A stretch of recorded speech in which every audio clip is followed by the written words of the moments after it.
दिलों में तूफानों की टोली और नसों में इनकलाब, होश दुश्मन के उड़ा देंगे, हमें रोको ना आज। नमस्कार, समसामयिक विषयों पर आपके पसंदीदा कार्यक्रम विशेष में आपका स्वागत है। मैं हूं वैभव राज शुक्ला। हम भारत के लोग जो आज आज़ाद फिजा में सांस ले रहे हैं, स्वतंत्र रूप से अपना जीवन जी रहे हैं, इस आज़ादी के लिए हमने एक बड़ी कीमत चुकाई है। हमारे देश के वीर सपूतों ने अपने लहू से इस देश को सींचा है। एक लंबे समय तक भारतवर्ष अंग्रेजों के अधीन रहा। कई आंदोलन हुए हैं, जिसमें सबसे बड़ा आंदोलन था भारत छोड़ो आंदोलन। भारत की आज़ादी के इतिहास में 9 अगस्त 1942 का दिन बेहद महत्वपूर्ण है, जिसे कोई भारतवासी भूल नहीं सकता। इस आंदोलन ने कई छोटे छोटे आंदोलनों को एक सम्मिलित रूप में इकट्ठा किया और धीरे धीरे इसकी चिंगारी पूरे देश में फैल गई और इसने एक मशाल का रूप धारण कर लिया। यह आंदोलन अगस्त क्रांति के नाम से भी जाना जाता है। इतने बड़े पैमाने पर देशभक्तों ने इस आंदोलन में हिस्सा लिया कि अंग्रेज अपने घुटने टेकने पर मजबूर हो गए। आज विशेष में हम जानेंगे भारत छोड़ो आंदोलन से जुड़े तमाम पहलुओं को। तो आइए शुरू करते हैं आज का विशेष। 77 साल पहले भारत उबल रहा था और सदियों पुरानी दास्ता की बेड़ियों को तोड़ने का इंतजार कर रहा था। तभी करो या मरो के नारे के साथ महात्मा गांधी ने भारत छोड़ो आंदोलन का बिगुल बजा दिया। महात्मा गांधी की ललकार पर लाखों भारतीय अपने जीवन को देश की आजादी के लिए कुर्बान करने के लिए घरों से निकल पड़े। दरअसल भारत छोड़ो आंदोलन या अगस्त क्रांति एक ऐसा व्यापक आंदोलन था जिसने अंग्रेजी शासन को हिला कर रख दिया था।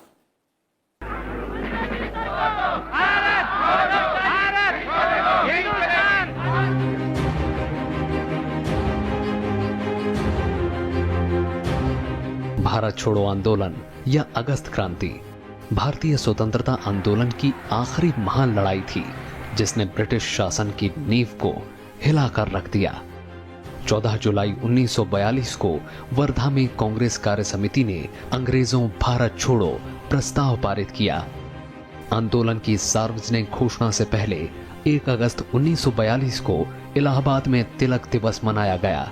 8 अगस्त 1942 को अखिल भारतीय कांग्रेस की बैठक मुंबई के गौलिया टैंक में हुई। बैठक में ऐतिहासिक भारत छोड़ो प्रस्ताव को कांग्रेस कार्य समिति ने कुछ संशोधनों के साथ स्वीकार कर लिया। देश भर के स्वतंत्रता सेनानियों की एक ही मांग थी, पूर्ण स्वराज। इस मौके पर महात्मा गांधी ने ऐतिहासिक भाषण देते हुए कहा, मैं आपको एक मंत्र देना चाहता हूं, जिसे आप अपने दिल में उतार लें और आपकी हर सांस के साथ इस मंत्र की आवाज आनी चाहिए। यह मंत्र है, करो या मरो। या तो हम भारत को आजाद कराएंगे या इस कोशिश में अपनी जान दे देंगे। In respect to God, need not be surprised if I do not realize the presence of God. Bharat छोड़ो आंदोलन की शुरुआत 1942 में हुई थी और ये विश्व युद्ध का समय था और कांग्रेस के अंदर में हमारे राष्ट्रीय आंदोलन में एक खास तरह का मतभेद था। कुछ हमारे नेता चाहते थे, वो ये समझते थे कि ये समय बहुत उपयुक्त नहीं है आंदोलन छेड़ने के लिए, लेकिन गांधी जी का ये मानना था कि ये बहुत ही ज़रूरी समय है आंदोलन छेड़ने के लिए। और उसकी खास वजह ये थी कि विश्व युद्ध भारत की सीमाओं तक आने का खतरा था। गांधी जी के शब्दों ने जनता पर जादू सा असर डाला और वे नए जोश, नए साहस, नए संकल्प, नई आस्था, दृढ़ निश्चय और आत्मविश्वास के साथ स्वतंत्रता संग्राम में कूद पड़े। आंदोलन की घोषणा के 24 घंटे के भीतर ही सभी बड़े नेता गिरफ्तार कर लिए गए। गांधी जी को पूना के आगा खां पैलेस और कांग्रेस कार्यकारिणी के अन्य सदस्यों को अहमदनगर के दुर्ग में रखा गया। कांग्रेस को गैर संवैधानिक संस्था घोषित कर दिया गया। अंग्रेजों की तमाम कोशिशों के बावजूद कई राष्ट्रीय नेता गिरफ्तार नहीं हो पाए। इनमें क्रांतिकारी अरुणा आसफ अली भी थीं, जिन्होंने 9 अगस्त 1942 को मुंबई के ग्वालियर टैंक मैदान में तिरंगा फहराकर भारत छोड़ो आंदोलन का बिगुल बजा दिया। तभी से मुंबई के इस मैदान को अगस्त क्रांति मैदान भी कहा जाता है। इसके अलावा आंदोलन का नेतृत्व करने के लिए जनता के बीच से ही नेता उभरकर सामने आए। जय प्रकाश नारायण, राम मनोहर लोहिया, अच्युत पटवर्धन और सुचेता कृपलानी जैसे नेताओं ने भूमिगत रहकर आंदोलन को नेतृत्व प्रदान किया। बंबई में उषा मेहता और उनके कुछ साथियों ने कई महीने तक कांग्रेस रेडियो का प्रसारण किया। लोग ब्रिटिश शासन के प्रतीकों के खिलाफ प्रदर्शन करने सड़कों पर निकल पड़े और सरकारी इमारतों पर तिरंगा फहराना शुरू कर दिया। आंदोलन का आह्वान गांधी जी ने दिया तो अंग्रेजी सरकार को लगा कि एक बहुत बड़ा षड्यंत्र तख्ता पलट का है और वो आंदोलन हिंसक उग्र भी हो सकता है और वो हर हालत में आंदोलन को दबाने के पक्ष में थे। तो जैसे ही आंदोलन की कॉल गांधी जी ने दी, कांग्रेस के सारे बड़े नेताओं को एकदम से गिरफ्तार कर लिया गया और ऐसी जगह पर रखा गया जहां पर किसी के बारे में कुछ भी नहीं पता था। पटना के नौजवान विद्यार्थियों ने तो बलिदान का स्वर्णिम इतिहास ही रच डाला। 11 अगस्त 1942 को सचिवालय पर तिरंगा फहराने के दौरान फिरंगी हुकूमत की गोलियों से 7 छात्र शहीद हो गए। सरकार ने जब आंदोलन को दबाने के लिए लाठी और बंदूक का सहारा लिया तो आंदोलन का रुख बदलकर हिंसात्मक हो गया। अनेक जगहों पर रेल की पटरियां उखाड़ी गई और स्टेशनों में आग लगा दी गई। बंबई, अहमदाबाद और जमशेदपुर में मजदूरों ने संयुक्त रूप से विशाल हड़तालें की। संयुक्त प्रांत में बलिया और बस्ती, बंबई में सतारा, बंगाल में मिदनापुर और बिहार के कुछ भागों में अस्थायी सरकारों की स्थापना की गई। सतारा में विद्रोह का नेतृत्व वाई.बी. चौहान और नाना पाटिल ने किया था।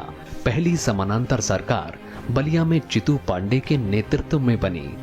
कि इसके बाद ये ब्रिटिश को, अंग्रेजी सरकार को बिल्कुल ही स्पष्ट हो गया था कि वो ज्यादा समय तक इस देश पे कब्जा अपना नहीं कर पाएंगे। एक और इसका महत्व था, जब भारत जैसे बड़े उपनिवेश, भारत जैसे बड़े देश को आजादी मिल गई, तब ये रहा कि इस दुनिया में बहुत सारे ऐसे जो गुलाम देश थे, उनकी आजादी भी लगभग सुनिश्चित हो गई। भारत छोड़ो आंदोलन इस मायने में भी अनोखा था कि इनमें महिलाओं ने बढ़ चढ़कर हिस्सा लिया था। उन्होंने आंदोलन में न सिर्फ हिस्सा लिया बल्कि पुरुषों की बराबरी करते हुए इसका नेतृत्व भी किया। भारत छोड़ो आंदोलन इस मायने में भी एक क्रांतिकारी आंदोलन था क्योंकि इसने भारत की भावी राजनीति की आधारशिला रखी। ग्वालियर टैंक मैदान से अपने ऐतिहासिक भाषण में गांधी जी ने कहा, जब भी सत्ता मिलेगी भारत के लोगों को मिलेगी और वही इस बात का फैसला करेंगे कि इसे किसे सौंपा जाना है।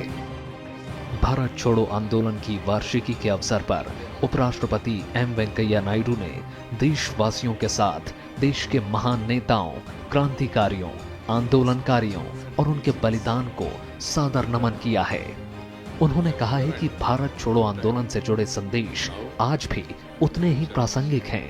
India movement was aimed at driving out foreigners, Britishers. But now the relevance of Quit India is still there. Quit India now should apply to ending corruption,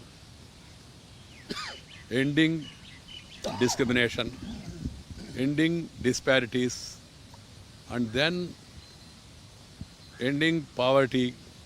This should be a movement of the people, protecting the nature and then also eliminating the social evils. We should make them to quit India and for that matter the world also. Bharat छोड़ो आंदोलन का इतिहास गुमनाम योद्धाओं के बलिदानों से भरा पड़ा है। उस दौर के किसानों, फैक्ट्री मजदूरों, पत्रकारों, कलाकारों, छात्रों, शिक्षा शास्त्रियों और धार्मिक संतों की कई गुमनाम गाथाएं हैं। अगस्त क्रांति एक ऐतिहासिक क्षण था। ये केवल विदेशी दास्तां के खिलाफ महज एक आंदोलन भर नहीं था, बल्कि भारतीय जनता में एक नई चेतना का संचार था। इस नई चेतना ने भारत की आजादी की एक मजबूत जमीन तैयार की, जिसने 1947 में अंग्रेजों को भारत को आजाद करने पर मजबूर कर दिया। Bureau report, Rajya Sabha TV. पूर्व में साम्राज्यवाद के खिलाफ आंदोलन तेज हो रहा था। पश्चिम में द्वितीय विश्व युद्ध लगातार जारी था और भारत में महात्मा गांधी के नेतृत्व में देश आजादी की आशा कर रहा था। महात्मा गांधी अहिंसक उपायों और सत्याग्रह से समाज को बदलना चाहते थे। वहीं दूसरी तरफ नेताजी सुभाष चंद्र बोस ने दिल्ली चलो का नारा दिया था और भारत को आजाद कराने के लिए आजाद हिंद फौज की कमान संभाल ली थी। भारत छोड़ो आंदोलन की पृष्ठभूमि में दुनिया में बदलाव का दौर था। भारत छोड़ो आंदोलन की नींव ऐसे तो 1942 से पहले से चली आ रही आजादी की लड़ाई के रूप में रखी जा चुकी थी, लेकिन इसके तत्कालिक कारणों की शुरुआत होती है द्वितीय विश्व युद्ध से बने माहौल से। द्वितीय विश्व युद्ध 1943 में शुरू हुआ। द्वितीय विश्व युद्ध छिड़ने के बाद विश्व दो ध्रुवों में बंट गया था, मित्र राष्ट्र और धुरी राष्ट्र। सितंबर 1943 में युद्ध की शुरुआत में फ्रांस, पोलैंड और ब्रिटेन मित्र राष्ट्र में शामिल थे। जल्द ही ब्रिटेन के अधीन कुछ देश ऑस्ट्रेलिया, कनाडा, न्यूजीलैंड और दक्षिण अफ्रीका भी इस गुट में शामिल हो गए। 1941 के बाद मित्र राष्ट्र में अमेरिका और सोवियत संघ भी शामिल हो गए। वहीं धुरी राष्ट्र उन देशों का गुट था जिन्होंने दूसरे विश्व युद्ध में जर्मनी और जापान का साथ दिया और मित्र राष्ट्र के खिलाफ लड़े। धुरी राष्ट्र में जर्मनी, इटली और जापान प्रमुख शक्तियां थीं। ब्रिटिश फौजों की दक्षिणी पूर्व एशिया में हार होने लगी थी। वहीं ये आशंका भी प्रबल होती जा रही थी कि कहीं जापान भारत पर हमला न कर दे। भारत में भी ब्रिटिश हुकूमत के खिलाफ आजादी की लड़ाई जारी थी। ऐसे हालात में ब्रिटेन को भारत से समर्थन की कोई उम्मीद नहीं दिख रही थी। मित्र देश अमेरिका, रूस और चीन ब्रिटेन पर लगातार दबाव डाल रहे थे कि इस संकट की घड़ी में वो भारतीयों का समर्थन हासिल करने के लिए पहल करें। इधर राष्ट्रवादी नेताओं ने भी भारत को पूरी तरह आजाद करने के लिए ब्रिटेन के तत्कालीन प्रधानमंत्री विंस्टन चर्चिल पर दबाव डाल रहे थे। भारतीय गवर्नर जनरल लॉर्ड लिनलिथगो ने 3 सितंबर 1939 को देश की विधायिका या कांग्रेस से बिना बातचीत किए भारत को भी जर्मनी के खिलाफ युद्ध में शामिल होने की घोषणा कर दी। हालांकि कांग्रेस में ब्रिटेन का साथ देने के मुद्दे पर मतभेद था। ब्रिटेन हर हाल में भारत का साथ चाहता था। दूसरे विश्व युद्ध के बाद से लगातार ब्रिटेन की हालत खराब होती जा रही थी। जर्मनी लगातार ब्रिटेन पर आक्रामक होते जा रहा था। लेकिन 1940 और 42 के बीच में इस तरह की परिस्थितियां बनी कि गांधी एकदम से दृढ़ निश्चय और पूरे संकल्प के साथ उन्होंने तय कर लिया कि लड़ना ही है। विश्व युद्ध की वजह से अमेरिकी शक्तियां यहां अमेरिका की फौज 1942 में वो भारत में आ गई, बहुत सारे लोग, और इसको गांधी ने और भारत की जनता ने बिल्कुल ही पसंद नहीं किया। अंग्रेज लोगों ने, ब्रिटिश सरकार ने, चर्चिल ने, जिन्होंने कहा कि हम दुनिया में शांति चाहते हैं, हम दुनिया के देशों के लिए आज़ादी चाहते हैं, एक बहुत बड़ा अटलांटिक उनका रेजोल्यूशन था, लेकिन उन देशों में उन्होंने भारत को शामिल नहीं किया। उन्होंने कहा कि भारत तो ग्रेट ब्रिटेन का हिस्सा है, बाकी देशों को आज़ादी मिलेगी, भारत तो इंग्लैंड का ही हिस्सा रहेगा। भारत का समर्थन हासिल करने के मकसद से ब्रिटेन ने क्रिप्ट मिशन का दांव खेला। स्टेफोर्ड क्रिप्स को मार्च 1942 में भारत भेजा गया। क्रिप्स मिशन ने बाकायदा एक योजना तैयार की। इसके जरिए ब्रिटेन सरकार भारत को पूर्ण स्वतंत्रता देना नहीं चाहती थी। ब्रिटेन भारत को सिर्फ डोमिनियन स्टेट का स्टेटस देना चाहती थी और इसके लिए भी कोई समय सीमा तय नहीं थी। वो भारत की सुरक्षा अपने हाथों में ही रखना चाहती थी और साथ ही गवर्नर जनरल के वीटो अधिकारों को भी पहले जैसा ही रखने के पक्ष में थी। कांग्रेस समेत तमाम भारतीय दलों ने क्रिस्प मिशन के सारे प्रस्तावों को खारिज कर दिया। महात्मा गांधी ने क्रिस्प मिशन के प्रस्तावों पर टिप्पणी करते हुए कहा कि ये आगे की तारीख का चेक था जिसका बैंक नष्ट होने वाला था।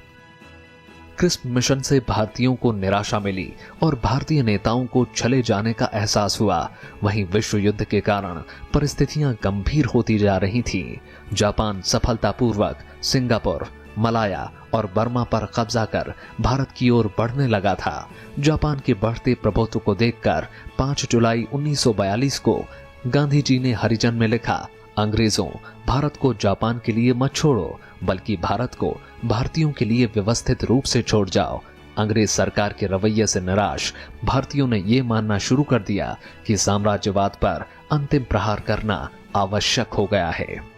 जब अमेरिका ने इंग्लैंड पे दबाव डाला तो एक क्रिप्स मिशन भेजा गया कि भारत की आज़ादी की बात की जाए, और क्रिप्स यहां पर आए और भारत के सभी नेताओं से मिले, लेकिन उन्होंने भारत की आज़ादी को लेके कोई भी एक पक्की बात कहने से बिल्कुल भी इनकार कर दिया। तो जवाहरलाल नेहरू, गांधी, सारे लोग इससे बहुत ही ज़्यादा निराश हुए। तो उनको ये लगा कि भारत असुरक्षित हो रहा है विश्व की युद्ध की वजह से, ब्रिटिश ग्रेट ब्रिटेन की सरकार का कोई बिल्कुल इरादा नहीं है और विश्व युद्ध के जितने सारे नुकसान होते हैं वो भारत को हो रहे हैं। अमेरिकी शक्तियां, अमेरिकी फौज जो है वो भारत में आ गई हैं और लग रहा है कि भारत को भी तहस नहस करने का एक संभावना बन रही है। जब ये सारी परिस्थितियां हुई तो फिर हमारे राष्ट्रीय आंदोलन के नेताओं ने ये तय कर लिया कि अब हमें एक बहुत बड़ी मुहिम, बहुत बड़ा संघर्ष, बहुत बड़े आंदोलन का एक दौर चलाना है और वो आंदोलन दौर तभी खत्म होगा जबकि भारत को वो आजाद करा ले।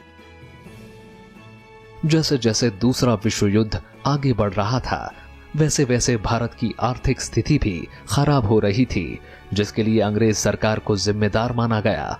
पूर्वी बंगाल में बहुत से लोगों को बिना मुआवजा दिए उनकी जमीनों से वंचित किया गया। सेना के लिए किसानों के घर जबरदस्ती खाली करवाए गए। इन सब वजहों से अंग्रेज सत्ता के खिलाफ भारतीय जनमानस में असंतोष चरम पर पहुंच गया था। पूरा माहौल अंग्रेजों के खिलाफ हो गया था। इसी असंतोषजनक आर्थिक स्थिति ने महात्मा गांधी को भारत छोड़ो आंदोलन चलाने के लिए बाध्य किया। Bureau report, Rajya Sabha TV. देश को आज़ादी यूं ही नहीं मिली। आने वाली पीढ़ियां आज़ाद हवा में सांस ले सकें, इसके लिए लाखों लोगों ने कुर्बानियां दी। अगस्त क्रांति या भारत छोड़ो आंदोलन ने जिस आज़ादी की बुनियाद रखी उसमें सैकड़ों लोगों ने अपने प्राणों की आहुति दे दी, जिसकी जानकारी आज भी हमें ब्रिटिश काल में लिखे गए दस्तावेजों से मालूम होती है। हमारे देश को स्वतंत्रता बहुत ही मुश्किलों से मिली। न जाने कितनी क्रांतियां हुईं और कितने ही क्रांतिकारी शहीद हुए, तब जाकर हम अब आजाद भारत में सांस ले रहे हैं। प्रथम स्वतंत्रता संग्राम हो या अगस्त क्रांति, ये दिन हमें याद दिलाते हैं कि स्वतंत्रता पाने के लिए देश के महान सपूतों ने कितनी कुर्बानियां दी। अंग्रेजी सत्ता की नींव हिला देने वाली अगस्त क्रांति के दौरान भी सैकड़ों देशभक्तों ने अपनी जान गंवा दी। पिछले साल प्रधानमंत्री नरेंद्र मोदी की ओर से अगस्त क्रांति को लेकर साझा की गई रिपोर्ट की कॉपी भी इस बात की तस्दीक करती है। बहुत बड़ा रोल था, बहुत महत्वपूर्ण भूमिका थी। देखिए, भारत को आज़ादी मिलने के पीछे जो विचारधारा काम कर रही थी वो भारतीय राष्ट्रवाद की विचारधारा थी कि भारत की जनता चाहती है कि भारत की हमारी अपनी प्रतिनिधि सरकार हो, कोई विदेशी यूरोपीय सरकार हमारे पास ना हो। तो ये राष्ट्रवाद के विचार एकदम से यूं ही पैदा नहीं हो गए थे। 19वीं सदी के अंत से धीरे धीरे एक संघर्ष के दौर से ये राष्ट्रवाद के विचार समाज के अलग अलग तबकों तक पहुंच रहे थे। मध्य वर्ग तक पहुंचे, पूंजीपति वर्ग तक पहुंचे, किसानों तक पहुंचे, कबीलाइयों तक पहुंचे, मजदूरों तक पहुंचे, धीरे धीरे पहुंचे। ये दस्तावेज इस बात का सबूत है कि भारत छोड़ो आंदोलन के जरिए महात्मा गांधी ने किस तरह अंग्रेजी हुकूमत की नींव हिला दी थी। इस आंदोलन ने देश की आजादी के आंदोलन को काफी तेज कर दिया था। 1942 के आते आते राष्ट्रवाद के ये विचार, वो भारतीय लोग जो ब्रिटिश सर्विस में थे, वो भारतीय लोग जो ब्रिटिश फौज में थे, वो भारतीय लोग जो सिविल सर्विसेज में थे, जो कि ब्रिटिश एम्पायर की रक्षा कर रहे थे, वहां तक भी जब ये पहुंच गए तब फिर ये लगा कि अंग्रेज रुकेंगे कैसे। भारत तो बहुत बड़ा देश है। गांधी जी ने कहा था कि भाई 2-2.5 लाख अंग्रेज लोग यहां पर हैं और भारत इतना बड़ा देश है, वो इस देश में तभी रह सकते हैं जबकि भारतीय लोग उनका समर्थन करें। और राष्ट्रीय और क्विट इंडिया मूवमेंट ने, भारत छोड़ो आंदोलन ने यह सुनिश्चित कर दिया कि वो समर्थन जो कि 19वीं शताब्दी में और 20वीं शताब्दी के शुरू में अंग्रेज सरकार को भारतीय लोगों से मिल रहा था, वो अब लगभग नामुमकिन हो गया। तो जब सारे के सारे समाज के सारे लोग दृढ़ संकल्प हो गए अंग्रेजी सरकार को हटाने के लिए, तो फिर वो कैसे यहां पे रह पाएंगे? उनका तो रह पाना असंभव हो गया। इस दस्तावेज में कहा गया है कि 9 अगस्त को भारत छोड़ो आंदोलन शुरू होने के बाद मुंबई सिटी में गांधी और वर्किंग कमेटी के सदस्यों को गिरफ्तार कर लिया गया। मुंबई में लोगों पर आंसू गैस के गोले भी दागे गए। रिपोर्ट में 15 जगहों पर पुलिस फायरिंग में 8 लोगों के मारे जाने और 44 लोगों के घायल होने की जानकारी भी दी गई है। इसके अलावा अहमदाबाद में हड़ताल होने और पुलिस फायरिंग में एक की मौत की जानकारी है। इसमें कहा गया है कि पुणे में छात्रों की भीड़ पर पुलिस फायरिंग हुई, जहां एक की मौत हो गई। इसमें सूरत शहर में आंदोलन को दबाने के लिए सैनिकों को रवाना किए जाने की बात भी कही गई है। इस दस्तावेज के मुताबिक उत्तर प्रदेश में कांग्रेस के कई बड़े नेताओं को गिरफ्तार किया गया। लखनऊ, इलाहाबाद और कानपुर में हड़ताल की कोशिश हुई। पंजाब के लाहौर और अमृतसर में लोगों ने बड़ी सभाएं की। रिपोर्ट में इस बात की चर्चा की गई है कि बिहार में राजेंद्र प्रसाद और दूसरे नेताओं को गिरफ्तार कर लिया गया। भारत छोड़ो आंदोलन को फौज की मदद से और एक बहुत ही दमन के द्वारा और जोर जबरदस्ती के द्वारा और शोषण के द्वारा अंग्रेज सरकार ने दबा दिया। लगभग 10 से 15 हजार लोगों की जान गई, बहुत सारे लोगों को जेल में डाल दिया गया। हमारे सारे नेता जेल में थे और वो लगभग 44 और 45 के बाद में जेल में रहे। इसलिए उन्होंने भारतीय नेताओं के साथ एक नेगोशिएशन की शुरुआत की और इंडियन इंडिपेंडेंस एक्ट बना, एक बिल बना और वो एक्ट बना और वो एक्ट ब्रिटिश पार्लियामेंट ने पास किया और इस एक्ट के द्वारा भारत को आजादी मिली। अगस्त क्रांति के ये आधिकारिक दस्तावेज इस बात की गवाही देते हैं कि भारत छोड़ो आंदोलन का दायरा कितना बड़ा था और कितने बड़े पैमाने पर लोगों ने इस आंदोलन में हिस्सा लिया था।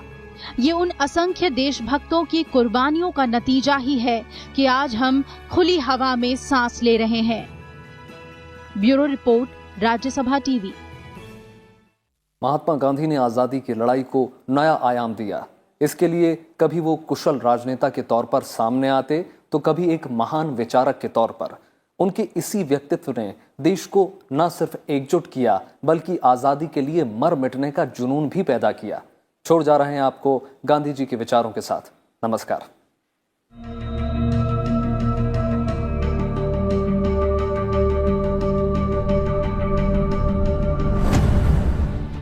अंग्रेजों भारत छोड़ो महात्मा गांधी की दूरदर्शिता का परिचायक था। भारत के आजादी के इतिहास में 9 अगस्त 1942 का दिन बेहद महत्वपूर्ण है। महात्मा गांधी ने अंग्रेजों भारत छोड़ो का आंदोलन के रूप में आजादी की अंतिम लड़ाई की घोषणा कर दी थी। इससे पूरा भारत आजादी के रंग में सरोबार हो चुका था। ये वो आंदोलन था जिससे ब्रिटिश हुकूमत में दहशत फैल गई। देश के स्वतंत्रता आंदोलन में 9 अगस्त ने ऐसी अव्यवस्था पैदा की जिसकी कल्पना अंग्रेजों ने भी नहीं की थी। पूरे भारत में ये आंदोलन इतनी तेजी से फैला कि अब अंग्रेजों के लिए भारत में रहना दूभर हो गया। भारत अपनी आजादी की लड़ाई के आखिरी पड़ाव पर पहुंच गया। इसी का नतीजा था कि महज 5 साल बाद ही अंग्रेजों को भारत छोड़ने को मजबूर होना पड़ा। दरअसल महात्मा गांधी की दूरदर्शिता ने ही आजादी की लड़ाई को जन आंदोलन बना दिया। गांधी जी के सामने अंग्रेज लोग अखबार लाके रख देते थे और उन अखबारों में घटना होती थी कि जनता हिंसक हो गई, जनता ने पुलिस स्टेशन पे हमला कर दिया, पुल को तोड़ दिया, ये कर दिया, इस उम्मीद में कि जब गांधी जी वो अहिंसा के पुजारी हैं, वो अहिंसात्मक आंदोलन चाहते हैं, जब गांधी जी ये देखेंगे कि उन्हीं का चलाया हुआ आंदोलन हिंसक हो गया है तो शायद गांधी उसकी निंदा करेंगे और लोगों के सामने ये आह्वान देंगे कि वो ये सब ना करें। लेकिन गांधी जी ने ऐसा कुछ नहीं किया। गांधी ने उस हिंसा को की निंदा भी नहीं की, उसको बंद भी नहीं किया। उन्होंने कहा कि मैं अहिंसा का पुजारी हूं, लेकिन ये जो जनता हिंसा कर रही है, ये ब्रिटिश सरकार ने जो हिंसा हम लोगों के साथ की है, इसकी प्रतिक्रिया में है। सो बहुत बड़ी हिंसा की प्रतिक्रिया में है। जब तक ब्रिटिश सरकार अपनी हिंसा बंद नहीं करेगी, तब तक जनता अपनी हिंसा कैसे बंद कर सकती है। आजादी के लिए भारतवासियों के आंदोलन में 2 बुनियादी समस्याएं थी। पहला नेतृत्व और दूसरा संगठन। 1915 यानी महात्मा गांधी के भारत आने तक स्वतंत्रता आंदोलन बहुत हद तक बिखराव की स्थिति में था। महात्मा गांधी ने इस आंदोलन को न सिर्फ संगठित किया बल्कि उसे एक दिशा और नेतृत्व भी दिया। नतीजा, पहले से ज्यादा मजबूती और धार के साथ आंदोलनकारी अंग्रेजी हुकूमत की जड़ें हिलाने में कामयाब हुए। महात्मा गांधी जब भारत पहुंचे तब कांग्रेस संगठनात्मक तौर पर धीरे धीरे लोगों के बीच में बैठ बना चुकी थी। 1905 के बाद से कांग्रेस के भीतर उग्र विचारों की भावनाएं सुलगने लगी थी, जिसकी धुरी लाला लाजपत राय, बाल गंगाधर तिलक और बिपिन चंद्र पाल के इर्द गिर्द घूम रही थी। महात्मा गांधी ने कांग्रेस का एक और स्वरूप देखा, जिसमें कांग्रेस सिर्फ संभ्रांत शहरी भारतीयों के एक क्लब के तौर पर दिखती थी, जिसका छोटे शहरों और गांवों में आम आदमी के साथ जुड़ाव ना के बराबर था। गांधी ने कांग्रेस की इस सीमित पहुंच को देशव्यापी बना दिया। आजादी की लड़ाई को जन आंदोलन बनाने के लिए गांधी जी ने देश के मिजाज को समझने की कोशिश की।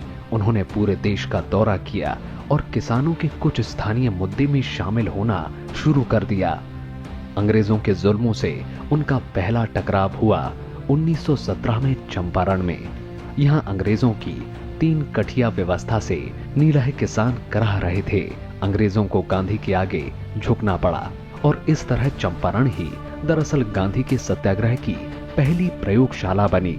इसके बाद 1918 का खेड़ा मजदूर आंदोलन और उसी साल अहमदाबाद के मिल मजदूर आंदोलन ने महात्मा गांधी को आम लोगों के बीच मसीहा बना दिया। महात्मा गांधी लोगों के बीच इतने प्रिय हो गए कि उनकी झलक पाने लोग मीलों पैदल चल कर आते। 1921 तक महात्मा गांधी ने एक तरह से कांग्रेस की कमान हाथ में ले ली। उन्होंने तुरंत कांग्रेस सदस्यता को समावेशी बनाया ताकि ज्यादा से ज्यादा आम लोग कांग्रेस में जुड़ सकें। इस तरह उन्होंने एक देशव्यापी असहयोग जन आंदोलन शुरू कर दिया। गांधी जेल में थे, 3 साल तक जेल में रहे, 2.5 साल तक। 1944 में उनको छोड़ा गया। उनकी तबीयत भी काफी खराब हो गई थी। तो गांधी की एक मुख्य गतिविधि यही रही कि उन्होंने इस हिंसा की निंदा करने से उन्होंने इससे इनकार कर दिया और उन्होंने कहा कि ये तो हिंसा ब्रिटिश सरकार की है जिसके जवाब में भारतीय जनता हिंसा कर रही है। पहले काफी आंदोलन हुए थे, जैसे चौरी चौरा का एक आंदोलन हुआ था, तो उसमें हिंसा हुई और गांधी जी ने उस हिंसा की निंदा की और पूरा का पूरा आंदोलन वापस ले लिया। तो ब्रिटिश कुछ उम्मीद कर रहे थे कि इस बार भी शायद गांधी जी यही कहे, लेकिन गांधी जी उनके इस चाल में नहीं आए। उन्होंने अखबार पढ़े लेकिन हिंसा की निंदा करने से इनकार कर दिया। हालांकि 1922 में चौरी चौरा हादसे के बाद असहयोग आंदोलन बंद कर दिया गया। गांधी जी जेल चले गए। बाहर आने पर उन्होंने फिर से जन आंदोलन को जड़ से तैयार करने की कोशिश की। इस दौरान उन्होंने खादी आंदोलन शुरू करने और अस्पृश्यता से छुटकारा पाने और सांप्रदायिक सद्भाव को बढ़ावा देने पर जोर दिया। 1928 में बारडोली सत्याग्रह में सरदार पटेल की मदद करने के साथ ही 1930 में गांधी ने दांडी मार्च सहित सविनय अवज्ञा शुरू की। उधर तत्कालीन कांग्रेस अध्यक्ष जवाहरलाल नेहरू के नेतृत्व में कांग्रेस ने पूर्ण स्वतंत्रता की मांग की। इससे पूरे देश में एक विशाल जन आंदोलन शुरू हो गया। 1930 से 1932 के बीच गोलमेज सम्मेलन में हिस्सा लेने गांधी लंदन गए और वहां आजादी के पक्ष में अपने मजबूत तर्कों से पूरी दुनिया का दिल जीत लिया। इसके बाद गांधी ने गांव-गांव जाकर लोगों को जागरूक करना जारी रखा। 1942 में गांधी ने भारत छोड़ो आंदोलन शुरू किया, जिसने अंग्रेजी हुकूमत की जड़ें हिलाकर रख दी। इस तरह गांधी ने स्वतंत्रता आंदोलन को एक जन आंदोलन में तब्दील कर दिया। उन्होंने छोटे शहरों और गांवों में आजादी की लड़ाई के प्रसार पर ध्यान केंद्रित किया और स्वतंत्रता को आम इंसान की जरूरत बना दिया। और इसी का नतीजा था कि 15 अगस्त 1947 को भारत को ब्रिटिश हुकूमत से आजादी मिली। Bureau report, Rajya Sabha TV.